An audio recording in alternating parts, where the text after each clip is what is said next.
आताची मोठी बातमी आहे कोल्हापूरमधून। सुभाषनगरमध्ये माळी कॉलनी, रोहिदास कॉलनीमध्ये ड्रेनेजचे पाणी वाहत असताना नागरिक हैराण झाले आणि दिवाळीच्याच दरम्यान ड्रेनेजचे पाणी पुन्हा घरात घुसल्याने पाटील कुटुंबियांना दुर्गंधी सहन करावी लागते। त्यामुळे स्थानिक नागरिकांमध्ये संताप व्यक्त होतोय।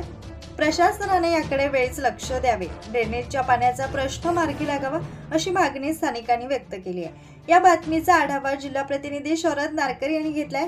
स्थानिक नागरिकांची काय आहे प्रतिक्रिया पाहूया।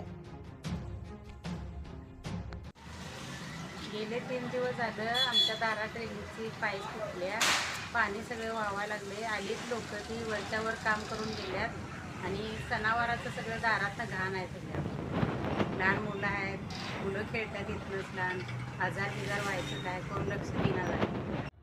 ड्रेनेज फुटलंय आणि वास मारायला सगळा, सणवार कसा करायचा हे लक्ष द्या आणि तुम्ही या करायला।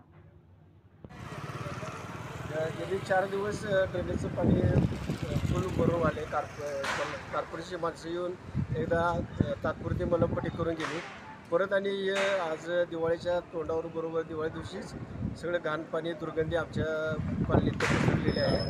उठणं लावायच्या ऐवजी आम्हाला ड्रेनेजचा वास संपूर्ण माळी कॉलनीत पसरलेला आहे।